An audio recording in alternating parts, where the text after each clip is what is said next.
The White Lady of Boliti Drive. Boliti Drive is a long and secluded stretch of road located in Quezon City, Metro Manila. While it is a residential area, it was named for the presence of a giant bolete tree, a tree with vines, like overhanging limbs.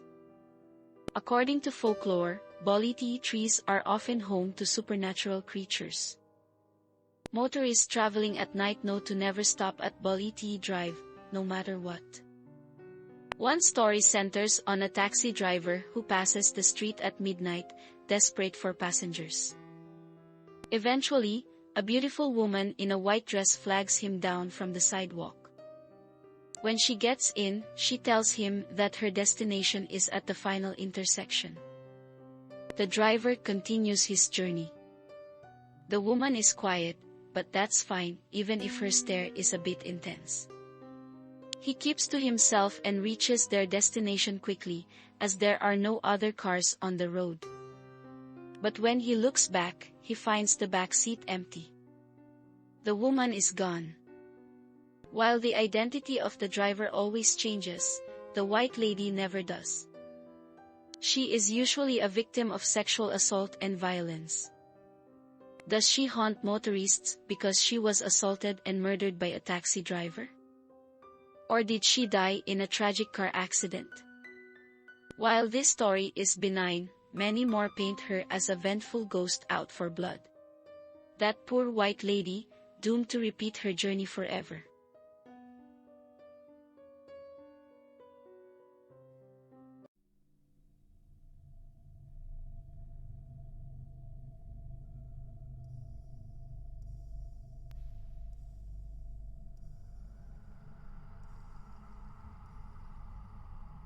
A teacher alone at school after class hours. University ghost stories are practically tradition here. Pair a love of ghost stories with the school's long and sometimes painful history, and you get some more site-specific folklore. A popular story centers on an unnamed new teacher from the University of the Philippines.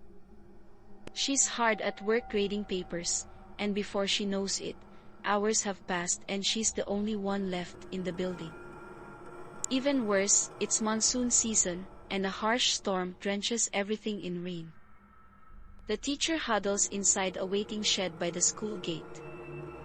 There, she asks the lone security guard for help in calling a taxi. The roads are deserted save for the rising floodwater. The security guard agrees to help. She asks if she can wait inside the nearest building, and while he's hesitant, he eventually gives in. But this school is old, and our young teacher is only new, so she barely recognizes the rooms after they've been closed down. The guard unlocks an old classroom, hands her the key, and tells her to wait inside. Lock the door and wait inside, he says. When a taxi arrives, I'll come back for you. I'll knock 3 times and call your name. Don't open the door for anyone else. The teacher laughs. What's the point in locking the door? Who else will come here? But the guard insists. So she gives in, agrees, and the guard leaves after she locks the door. The teacher waits inside, slowly wiping herself and all her stuff dry. The storm rages on outside, loud against the windows. The rest of the building is quiet, as expected. Until she hears it. Footsteps.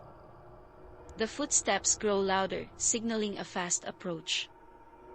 Eventually, they stop right in front of her door.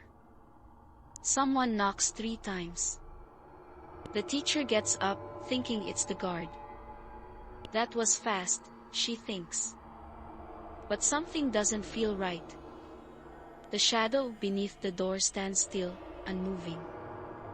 Didn't the guard say he was going to call her name too? Feeling anxious, the teacher peeks into the keyhole.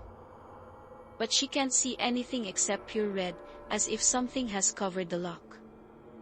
Confused, she shrugs it off and walks back to her chair. Minutes later, another pair of footsteps approaches. This time, Three knocks sound at the door. The guard calls her name and introduces himself.